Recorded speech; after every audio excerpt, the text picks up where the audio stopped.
At 6:03 a.m., someone hammered my cabin door like they were serving a war notice. Two men stood on the porch in bargain bin uniforms, badges catching the lake light just wrong fonts off edges, dull authority rehearsed. Compliance inspection, one barked hand hovering near a radio that wasn't on. I didn't open, I filmed. 45 years and a career in land surveys had trained my eye to spot counterfeits on maps, on deeds, and on people. They fled when I asked for their commission numbers. That's when I unlocked the cedar chest. My great-grandfather left me brittle plats, chain, and compass notes, a boundary line. Everyone forgot everyone except my family. The line curled along the high-water mark and wrapped neatly beneath a brand-new building across the cove. Karen's HOA headquarters, built on my land. She'd sent fake cops to push me off my shoreline. She didn't realize I was about to pull the ground out from under hers. Before we dive in, tell me where you're watching from and what time it is there right now. The pounding on my cabin door wasn't just loud, it carried the rhythm of authority, the kind that makes most men scramble before they've even asked a question. But I wasn't most men. After decades spent staking boundaries, running lines through swamp and shale, and learning how governments twist words into chains, I could tell real power from theater. And what stood on my porch that morning was pure theater. Two men in ill-fitting khaki uniforms tried their best to look official, but their boots were scuffed like warehouse rejects, and their so-called Lake County Sheriff badges gleamed under the early sun with a finish that looked more spray paint than steel. One held a clipboard with bold letters at the top, Temporary Community Management Order 447B. The man with the clipboard cleared his throat like an actor about to begin his monologue. Mr. Samuel Delgado, you are in violation of provisional community standards. By order of the Lakewood Estates Homeowners Association, you are required to open this door immediately for compliance inspection. His partner stood back, hand resting on what looked suspiciously like a plastic radio prop clipped to his belt.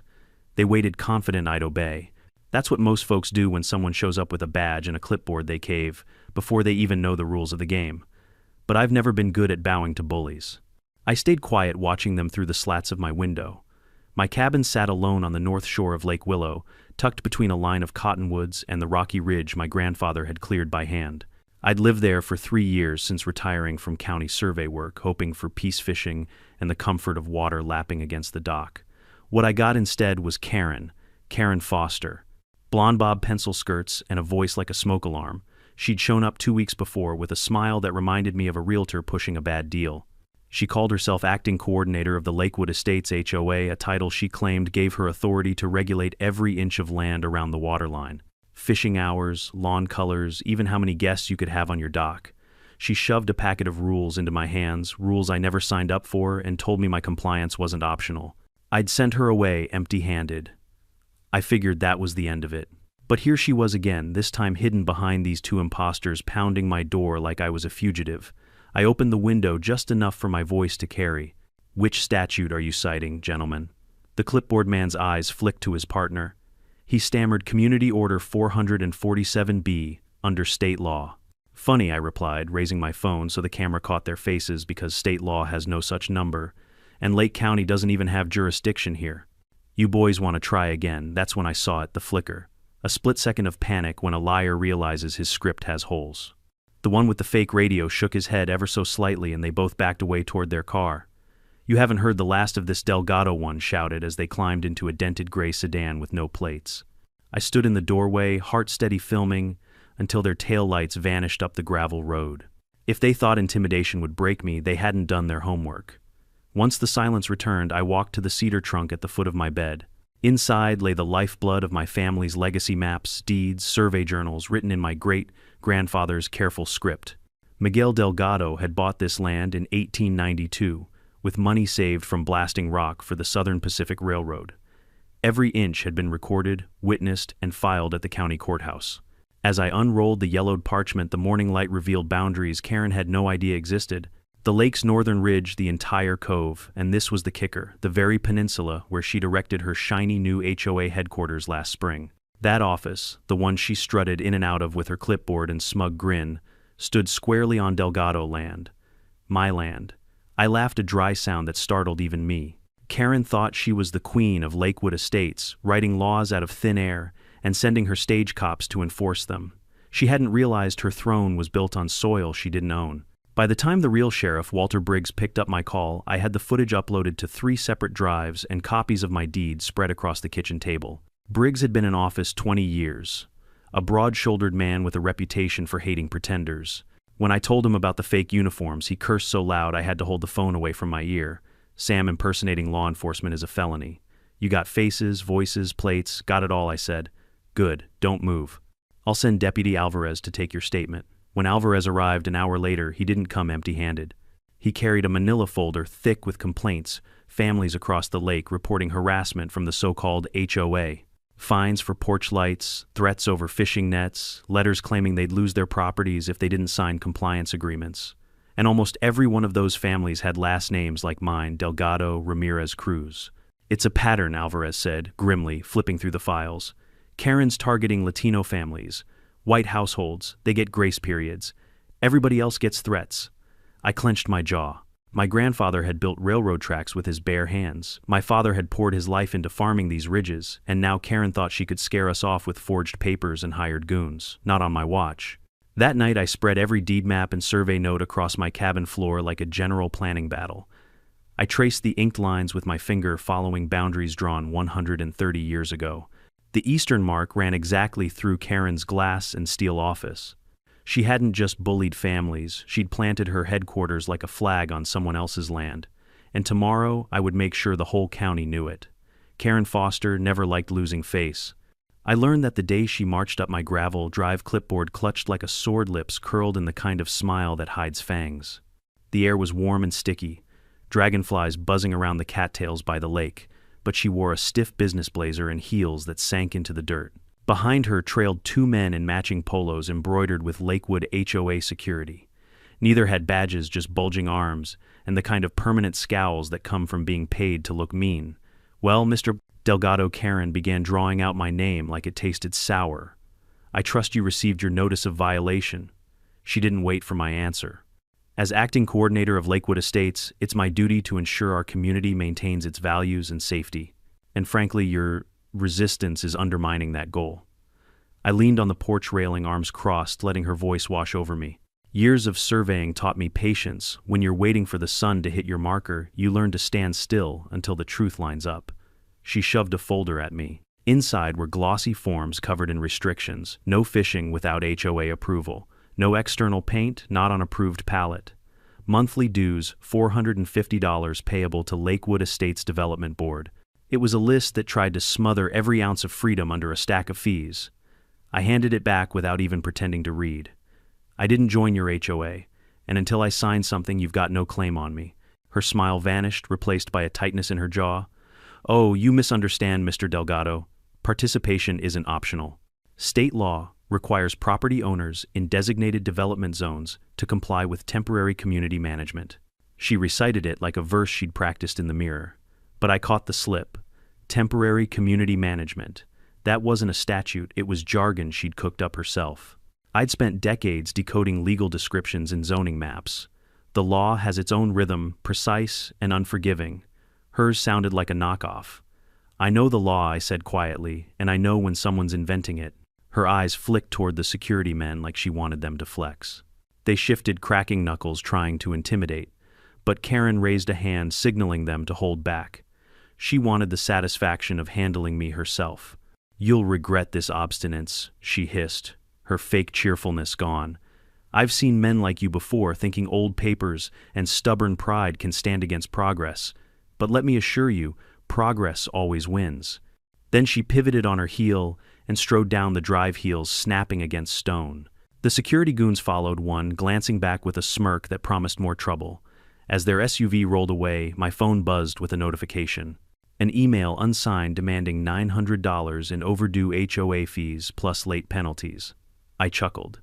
They couldn't even wait 24 hours before trying to shake me down. That night, I pulled my grandfather's deeds back out. The smell of cedar and old ink filled the cabin. There it was again, the faded signature of County Clerk Horace Whitman, 1892. A name no one in Lakewood could forge, because the county archives had it locked in their vault.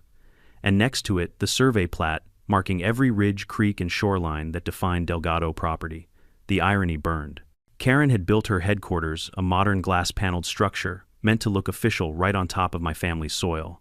She hadn't just tried to extend her reach, she'd planted her flag on land she didn't own. The more I studied the papers, the clearer it became. This wasn't random overreach, it was targeted.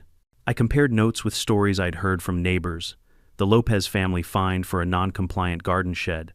The Rivera brothers threatened for leaving a canoe tied up too long, while the Johnsons and Millers, both white families, were left unbothered. Karen wasn't protecting community values, she was carving out victims. The next day, Deputy Alvarez stopped by again. He'd grown up 2 towns over the son of a Mexican farmer, and he recognized the pattern immediately when I showed him. "Sam, look at this," he said, pulling a notebook from his jacket. "Last week, the HOA cited the Garcias for illegal livestock. They've kept goats there for 10 years, never a problem until Karen took over." He flipped the page. Meanwhile, the Whitmore family runs chickens right on their porch, and Karen pretends she doesn't see it. I nodded. Selective enforcement, classic setup for a civil rights case. Alvarez's expression hardened. More than that, it's fraud. And if she's paying muscle to pose as cops, it's organized crime territory. We sat at my kitchen table, maps and documents spread like war plans. Alvarez promised to take the evidence to Sheriff Briggs, who was already fuming about impersonation of officers. But Briggs was careful, he wanted more proof before storming into Karen's office. I knew what that meant. I had to bait her into showing her hand. 2 days later, Karen returned, this time flanked by a camerawoman and a man in a slick gray suit she introduced as her legal counsel. She staged the whole performance for the camera, announcing to the neighborhood that I was in violation of 17 community standards. The words dripped with false authority, but she said them loud enough for every microphone and smartphone nearby. When she finished, I stepped forward, calm as stone. "Miss Foster, before you go on, I'd like you to explain why your so-called HOA headquarters sits squarely on my deeded land." Here, I unfolded the certified plat I'd obtained from the county survey office the day before. The lines glistened under the sun, undeniable in their precision. "This land, your office, your parking lot, your little flagpole, it all belongs to the Delgado family since 1892. Every day you occupy it, you're trespassing." Murmurs rippled through the small crowd that had gathered.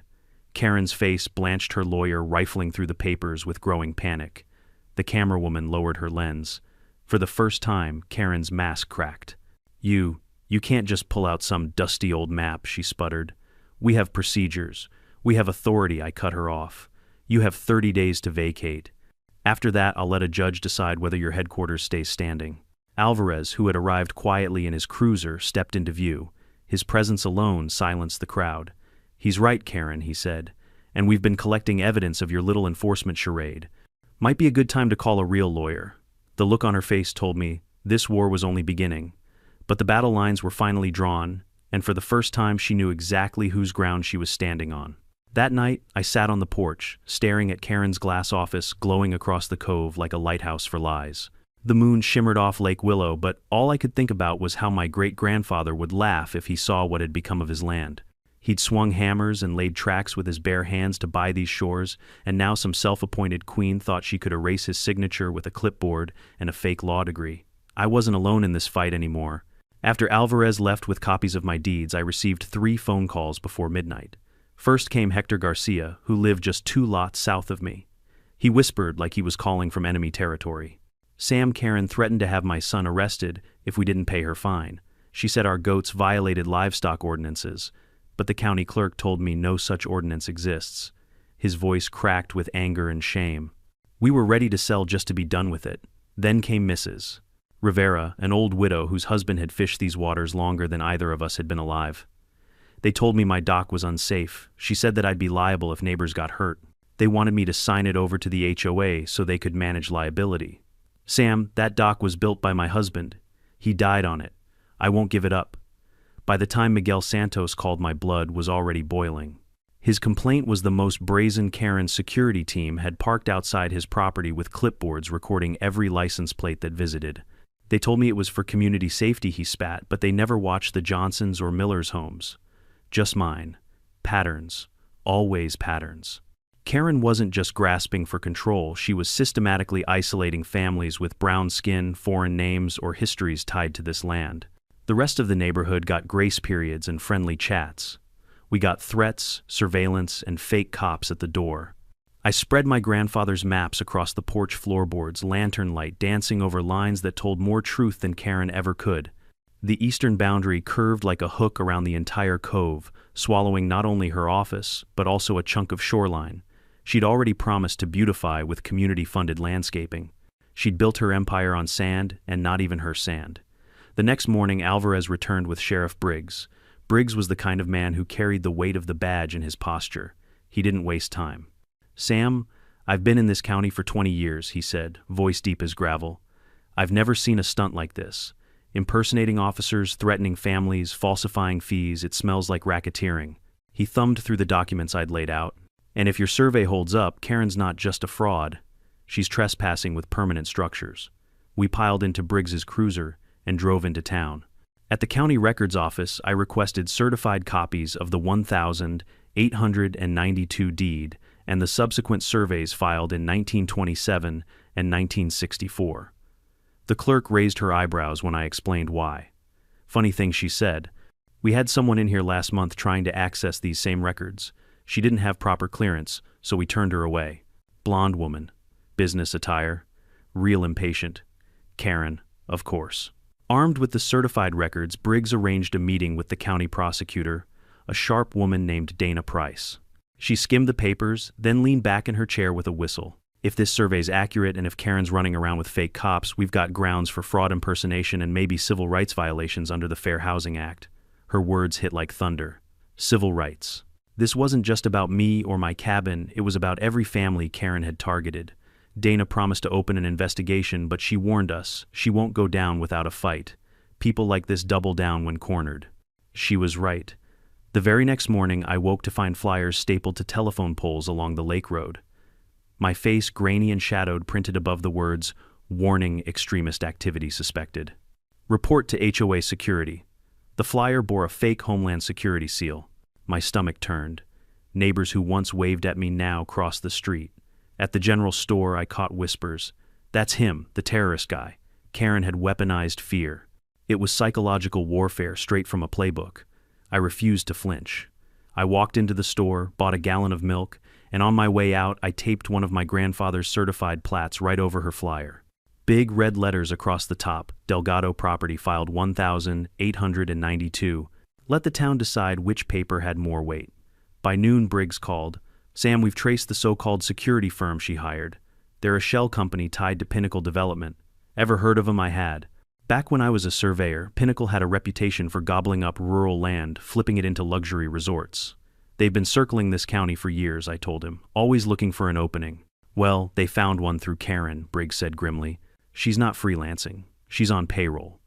That evening, Alvarez arrived with a folder thick enough to choke a shredder.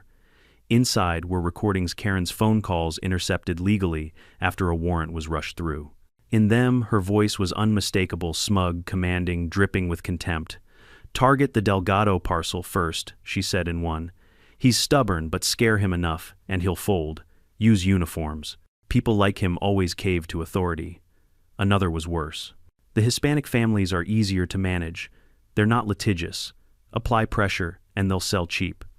My hands shook as I listened, not from fear but from fury. This wasn't about property lines anymore. It was about dignity, about the right to stand on land paid for in sweat and blood without being treated like second-class citizens. Alvarez put a hand on my shoulder. "Sam, this is bigger than Karen. Pinnacle's in 3 states that we know of. The feds will want this." For the first time in weeks, I allowed myself a smile, because Karen's arrogance had dug her own grave. She thought she could erase me with fake cops and forged rules. Instead, she'd exposed a conspiracy that reached far beyond Lake Willow. As the sun set, I sat back on my porch with my grandfather's survey maps spread across my lap. The lines weren't just boundaries, they were lifelines connecting the past to the present, proof that we belonged here. And tomorrow, when the federal agents knocked on my door, I'd be ready to hand them everything they needed to bury Karen and her puppet masters once and for all. By the time the FBI called me, Karen had already begun her next move. I should have expected it. People like her never back down when cornered. They bare their teeth. That morning, I found an unmarked van parked just beyond my driveway. 2 men leaned against it, arms folded, black tactical vests with HOA security stitched in cheap thread across their chests. They didn't bother pretending anymore. This wasn't law enforcement cosplay, it was intimidation theater. When I stepped onto the porch, coffee mug in hand, one of them barked, "Mr. Delgado, you're restricted to your immediate property until compliance issues are resolved." His tone was dry, rehearsed, and calculated to sound like authority. I almost laughed. Restricted on my own land. Instead, I pulled out my phone, raised it high, and filmed them. Their discomfort was immediate, eyes narrowing, hands twitching near their belts, but they didn't advance. They wanted me scared, not combative. I calmly circled them, recording license plates, vehicle VINs, even the dirt scuffs on their boots. Evidence. That was my shield. Within 20 minutes of calling, Sheriff Briggs, 2 county patrol cars rolled up, sirens muted, but presence unmistakable. Deputies stepped out, real badges gleaming in the morning sun. They questioned Karen's hired muscle, who suddenly had no paperwork, no permits, no answers. Watching those men stammer under Briggs's glare was better than any morning coffee. But I knew it wasn't enough. Scaring off Karen's thugs was like swatting at mosquitoes. The swarm always returned. That evening, Alvarez came by again, this time not in uniform, but with a leather satchel tucked under his arm. He spread documents across my kitchen table like contraband. "Sam, I need you to see this," he said quietly. Inside were financial records, contracts, and most damning direct deposits. Karen wasn't just freelancing for the HOA dream. She was on salary with Pinnacle Development, $15,000 a month, plus bonuses tied to property acquisition. Each acquisition corresponded to a family name I knew. Garcias, Santoses, Riveras, all Hispanic, all targeted. "Jesus," I muttered, flipping through the pages. "This isn't harassment, it's systemic theft." Alvarez nodded grimly. "I've seen gangs with less organized paperwork. Pinnacle's the puppet master. Karen's just one of their operatives." He hesitated before pulling out a final envelope. Inside were transcripts of recorded calls between Karen and her handlers. My blood ran cold as I read her words. "Delgado won't bend easy. He's too proud. But Hispanic families are predictable, they crumble when the pressure gets too high. Give it time. We'll clear them out." I gripped the table until my knuckles whitened. Those weren't just insults, they were strategies. A corporation worth millions was playing psychological chess with families whose only crime was holding on to ancestral land. Alvarez's voice cut through my anger. "The FBI's Civil Rights Division has been circling Pinnacle for years. They've never had hard evidence until now. They want to meet with you tomorrow in Chicago. Agent Lisa Park. She's running point on this investigation." The next morning I drove into the city past steel mills and freight yards, clutching my grandfather's survey maps in the passenger seat like holy scripture. The FBI field office loomed tall and impersonal, glass and concrete reflecting the gray sky. Inside, Agent Park greeted me with a handshake that carried both warmth and steel. She was a Korean-American woman in her 40s, eyes sharp as a hawk's. "Mr. Delgado," she began, ushering me into a conference room. "We've been investigating Pinnacle Development across multiple states, Arizona, Nevada, Texas. Same pattern: fake, HOAs, intimidation, property theft. Your evidence ties it all together. It's the missing piece." I spread my documents on the table. The plat maps, the certified deeds, the video of Karen's fake cops, the recordings Alvarez provided. One by one, her team of analysts leaned in, taking notes, whispering to each other. When I finished, the room was silent. Finally, Park spoke. "Mr. Delgado, do you realize what this means? Pinnacle has committed fraud, racketeering, and systematic civil rights violations. We can charge them under RICO, the same laws we used against organized crime families. Karen's operation is just one head of the Hydra. We're about to cut them all off." Hearing it framed that way sent a shiver down my spine. I hadn't set out to dismantle a criminal empire. I just wanted peace on my land. Yet here I was, the reluctant whistleblower, in a case that could span half the country. Park leaned closer. "We'll need your continued cooperation. Karen's desperate. She'll escalate. If she confronts you again, record everything. Wear a wire if you're comfortable. Desperation makes people sloppy, and that's when we catch them." I agreed, though part of me wondered how far Karen would go. That question was answered sooner than I expected. The very next evening, as the sun dipped low, Karen herself arrived at my cabin, flanked by a camerawoman and a handful of residents she'd managed to sway. She strutted like a conquering general, clipboard in hand, voice amplified for the camera. "Mr. Delgado," she announced, "you are in violation of 17 community standards. Non-compliance will result in enforcement actions, including potential removal from Lakewood participation." Her words echoed absurdly across the water, but some of the neighbors she dragged along looked genuinely convinced. Fear does that, it turns reasonable people into sheep. I let her finish before stepping forward with the calm I'd rehearsed. Miss Foster, I have several questions. First, can you produce documentation proving Lakewood Estates HOA is legally registered with the state? Second, under what statute do you claim the right to regulate private property without owner consent? And third, I raised the survey plat. Hi for all to see, are you aware? Your headquarters sits entirely on Delgado land. Gasps rippled through the crowd. Karen's mask cracked, panic flashing in her eyes. Her lawyer, the slick man in gray, scrambled through his briefcase hoping for a loophole that didn't exist. I handed certified copies of the survey to the camerawoman to the residents to anyone willing to see the truth. Murmurs spread. Doubt replaced loyalty. Karen's voice rose shrill. You can't just wave old papers and call it law. Old papers, I replied, voice steady. These aren't just papers. They're deeds recorded by the county, certified by the state, and binding under federal law. Every day you occupy my land, you commit criminal trespass. Behind me, Alvarez pulled up in his patrol car, stepping out just as Karen's facade shattered completely. She sputtered threats, promising regulatory reviews and higher authorities. But no one believed her anymore. Her supporters trickled away, leaving her exposed, screaming into the twilight like a queen without a crown. That night, as I sat back on my porch, I realized something: the battle was no longer about me alone. It was about every family Karen had tried to bully, every name she'd crossed off her list. With the FBI circling, and the county finally awake, her empire was crumbling. And soon the ground beneath her glass office would give way entirely. Karen never accepted defeat quietly. When her supporters scattered, and the truth of the survey map spread through Lakewood, I thought maybe she'd retreat, lick her wounds, and move on. But Karen Foster wasn't wired that way. Pride was her oxygen, and humiliation cut off her air supply.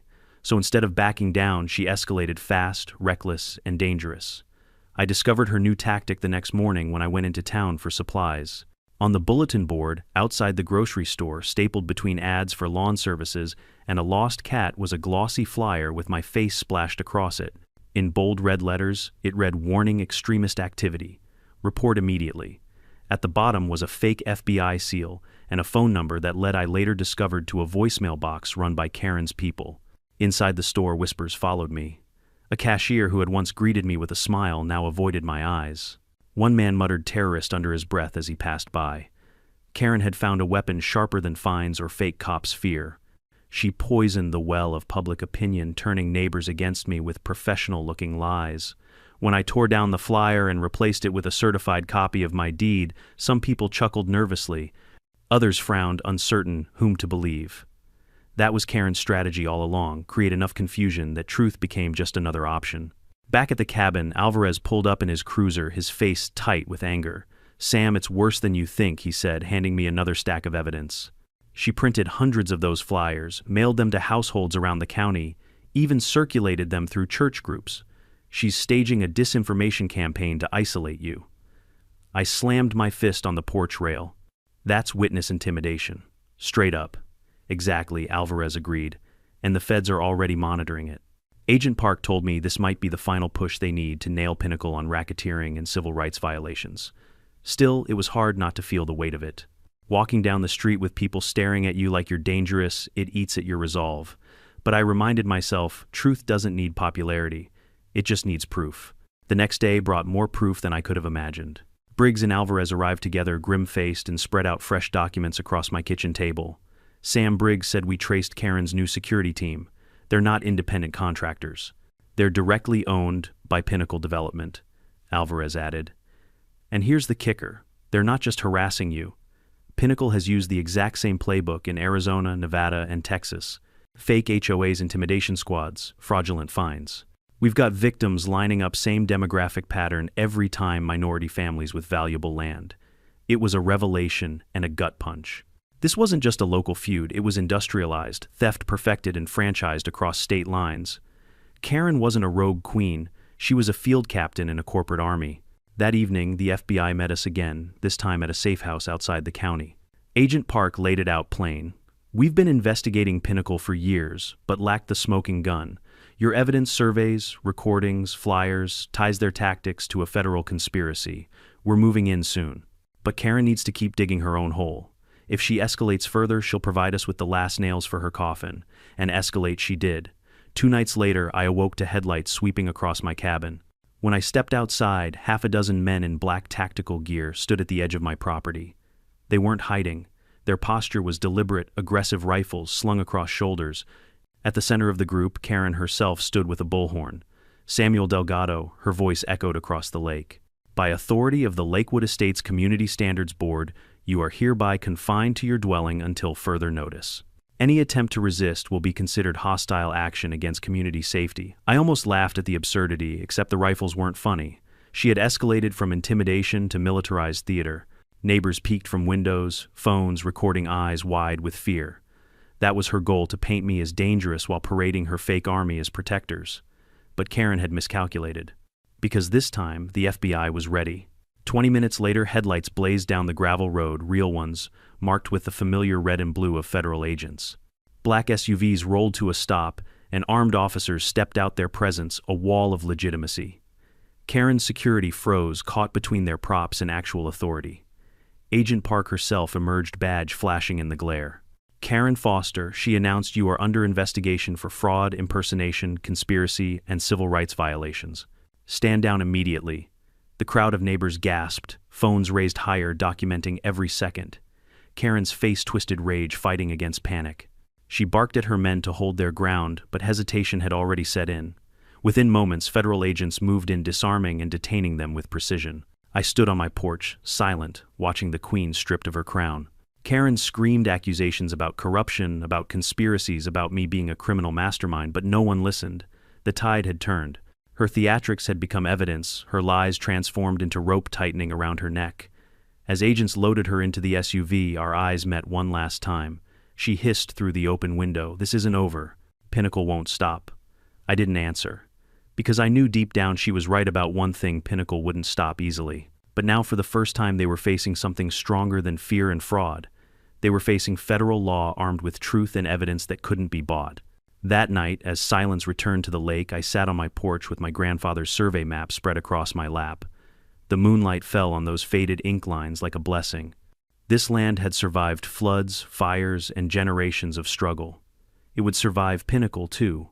But the battle wasn't finished. Karen was just one piece of the puzzle. Pinnacle still loomed large, a hydra with many heads. And if Agent Park was right, my fight was about to expand far beyond Lakewood. For the first time since this nightmare began, I felt something unexpected: hope. Not just for me, but for every family targeted by schemes like this. The ground beneath my cabin was solid. And now, so was the case against Pinnacle. Karen's arrest should have ended the nightmare, but as Agent Park warned me, it was only the opening salvo. Pinnacle Development wasn't just going to let one of their operatives rot quietly. The very morning after Karen was hauled away, headlines erupted across the local news: HOA coordinator detained after property dispute, allegations of harassment unfounded. The article quoted an anonymous spokesperson painting Karen as a misunderstood volunteer, a civic leader caught in an overzealous sheriff's sting. It reeked of corporate spin, and it confirmed what I already knew: Pinnacle was pulling strings behind the curtain. Later that afternoon, Alvarez came by with a grim face. "Sam," he said, dropping a folder on my table, "you need to see this." Inside were glossy architectural renderings, preliminary financial models, and acquisition schedules. At the top, Lakewood Resort Redevelopment Project. Pinnacle wasn't after my cabin alone. They wanted the entire lakefront transformed into a luxury resort, complete with golf courses, private marinas, and gated communities. The only obstacle: families like mine, the Garcias, the Riveras, the Santoses, non-compliant properties. "They call us non-compliant," I muttered, tracing my finger across the blueprint. "Like we're weeds to be pulled." Alvarez nodded. "They've done this in Arizona and Nevada. They sweep out minority families first. Less pushback, fewer lawsuits. Then they flip the land for millions." Hearing it laid out so coldly churned my stomach. This wasn't just theft. It was systematic erasure, a corporate machine dressed up as community improvement. That night, Agent Park and her team met me again, this time at the county courthouse after hours. She spread out documents seized during Karen's arrest: bank transfers, emails, meeting transcripts. One email in particular froze me. It was from Karen to her Pinnacle handler: "Delgado is stubborn, but his neighbors are crumbling. Once he's isolated socially, we'll bring in eminent domain arguments. Fear of government seizure usually breaks them." I clenched my jaw so tight my teeth hurt. They weren't just trying to cheat me, they wanted to destroy reputations, sow paranoia, and grind families into dust until selling cheap felt like salvation.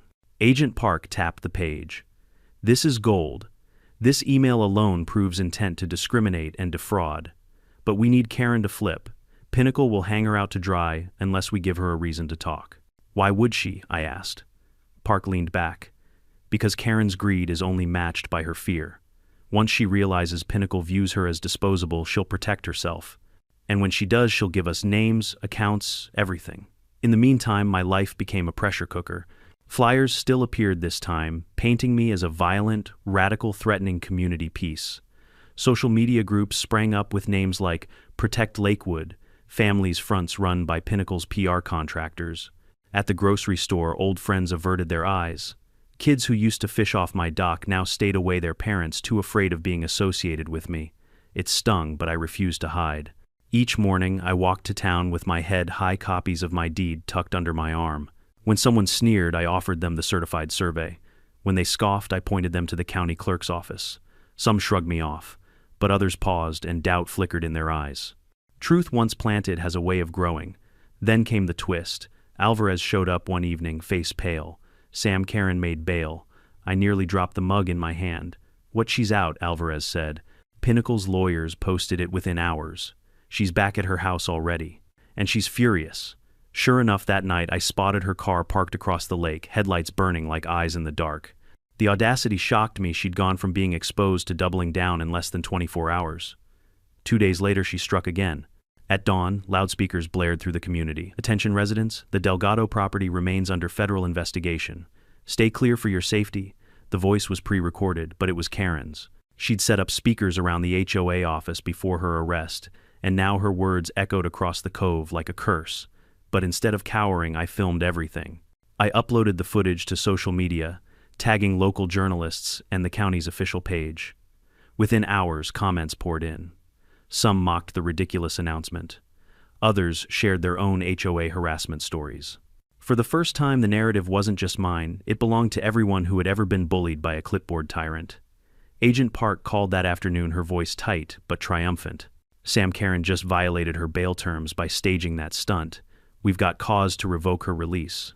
More importantly, the feds intercepted a call from her Pinnacle contact. She's begging for protection. They brushed her off. She's realizing she's expendable. And just like that, the Queen began to unravel. By week's end, Karen requested a meeting with federal prosecutors. She offered to cooperate in exchange for leniency. Word leaked fast. Neighbors who once doubted me now whispered about the empire of fraud unraveling in our backyard. And though I felt no sympathy for her, I recognized the significance. Karen wasn't just turning on Pinnacle, she was handing us the blade to cut them open. That night, I sat by the lake again, survey maps spread across my lap.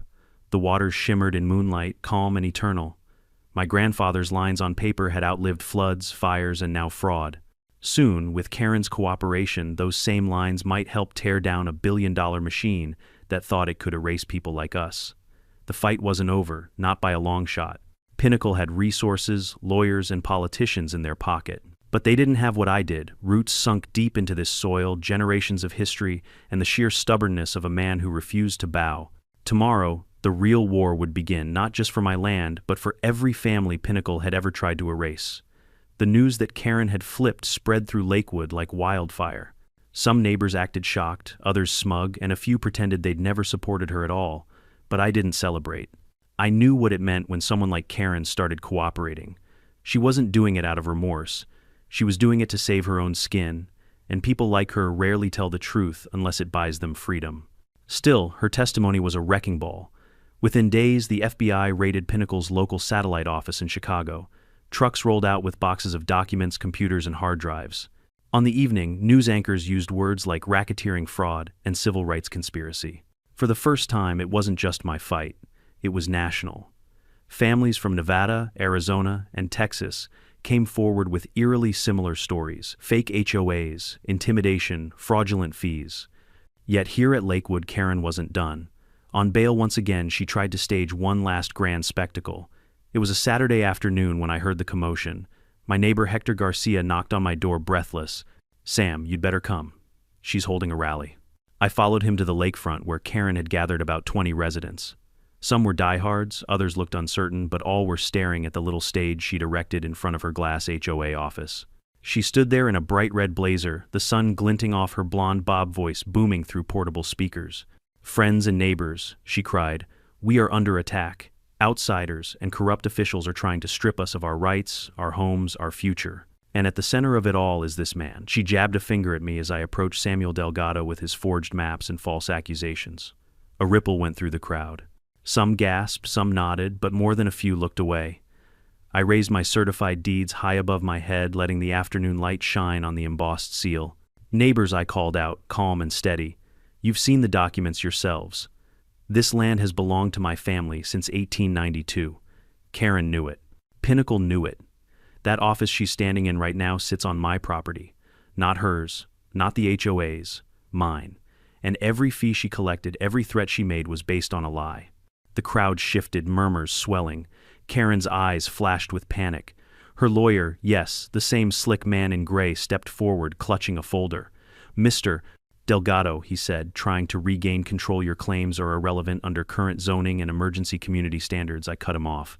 "Irrelevant? You call forged documents and trespassing irrelevant? You call civil rights violations irrelevant?" I turned to the crowd. "Look at the faces of the families she's targeted. The Garcias, the Riveras, the Santosis. Every one of us was threatened, while others were given grace. Does that sound like community to you?" A silence fell.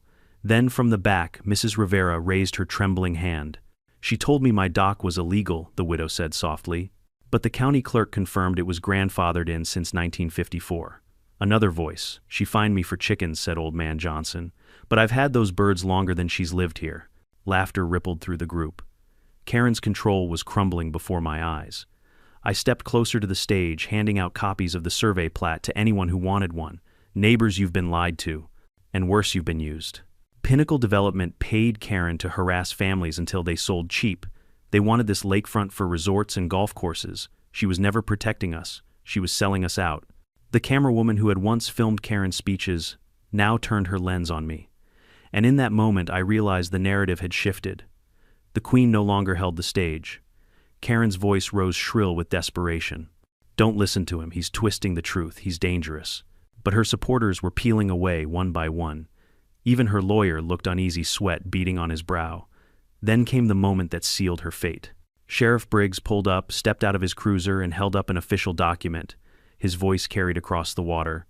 "Karen Foster, this is a cease and desist order. Your HOA office has been deemed an illegal structure built without permits on land you do not own. You are hereby ordered to vacate within 72 hours. Gasps exploded from the crowd. Karen's face drained of color. "You can't do this," she shrieked. "You don't have the authority." But Briggs simply handed her the papers and turned to the residents. "Folks, you've been deceived. We have evidence of fraud, impersonation, and conspiracy. Anyone who paid fees will be refunded. Anyone harassed will have their complaints addressed. This ends now." The residents erupted, not in cheers, not yet, but in a storm of chatter. Some shouted questions, others demanded refunds, and a few stormed off in disgust.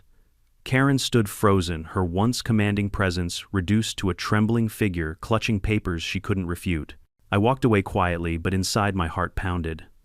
The battle wasn't finished. Pinnacle still loomed, but here in front of my neighbors, Karen's power had shattered. The fear she'd wielded for months had turned to dust. That evening, as the sun set over Lake Willow, I sat on my porch with my grandfather's maps spread across my lap. For the first time in weeks, the air felt lighter. But I knew better than to relax. Karen might be cornered, but Pinnacle still had an army of lawyers and operatives ready to fight. The war wasn't over. It was only changing fronts. The 72-hour deadline Sheriff Briggs delivered to Karen came and went without a single truck pulling up to dismantle her glass fortress. Instead, on the third morning, I awoke to the rumble of heavy engines. Down by the lake, 3 black SUVs rolled up, doors opening in unison like a choreographed threat. Out stepped men in tailored suits, not uniforms, lawyers. Behind them came contractors in hard hats measuring tape slung from their belts. Pinnacle Development had decided to show its face. They didn't knock on my door. They marched straight into Karen's office, ignoring the cease and desist order taped to the glass. From my porch, I filmed every second. Alvarez pulled up minutes later, his siren cutting through the dawn. He confronted the suits badge gleaming. They waved papers at him, claiming emergency injunctions filed overnight. But when he examined them, his laugh was sharp and humorless. These aren't court-stamped, Alvarez barked. They're drafts. Meaningless. He seized one and held it up to my camera. Evidence of fraud, Sam. Keep filming.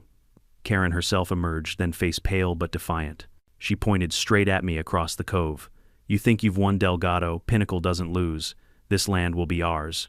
You can't stop progress. Her words echoed across the water, but something had changed. Neighbors were gathering not to cheer her, but to watch the spectacle with folded arms and narrowed eyes. Families she'd bullied stood shoulder to shoulder, whispering, shaking their heads. For once, she looked small on her own stage. That afternoon, the FBI made its move. Agent Park arrived with a caravan of agents, warrants in hand. Mr. Delgado, she said, stepping onto my porch today, we finished this. I followed as her team stormed Karen's office. The suits resisted, but the agents swept through with precision, seizing computers, servers, and boxes of financial ledgers. Contractors dropped their tools and fled. Karen screamed as they cuffed her, her voice cracking.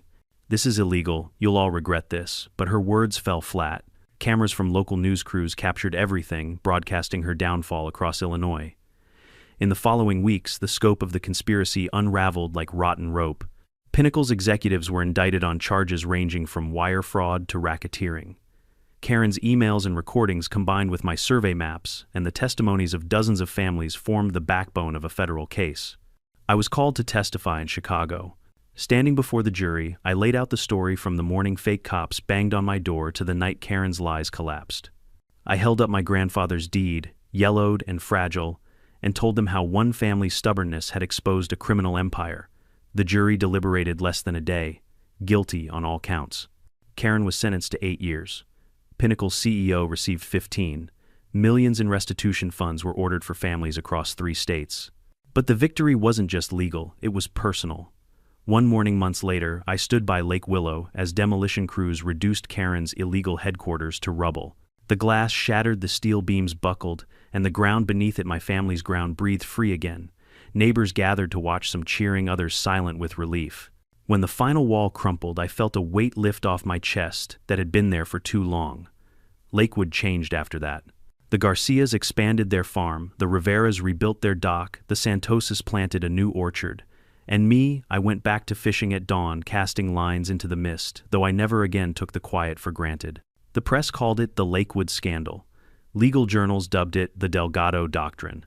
But to me, it was simply a reminder that ordinary people can stand up to giants so long as they know where the boundaries lie on maps, in laws, and in their hearts. One evening, as the sun painted the lake, Gold Agent Park called. Sam, she said, your case set precedent. Congress is drafting a bill to criminalize fake HOAs nationwide. They want you at the signing. I laughed, shaking my head. All I wanted was to be left alone by the water. And now she replied, you've protected families across the country from being erased. Sometimes justice works that way, messy, unexpected, born from one stubborn man refusing to yield. As I folded my grandfather's maps and slid them back into the cedar trunk, I whispered a promise to him and to every family who'd fought alongside me. This land will never be taken again. The lesson land is more than dirt. It's memory, sweat, sacrifice. When someone tries to steal it, whether with guns, lies, or glossy brochures, they're not just stealing property, they're stealing history. And history, if defended fiercely enough, has a way of striking back. So if you're watching this, remember, know your rights, guard your papers, and never bow to bullies dressed as neighbors. Tell me in the comments, has your HOA ever crossed the line? And don't forget to subscribe. You never know when the next Karen story might hit closer to home than you think.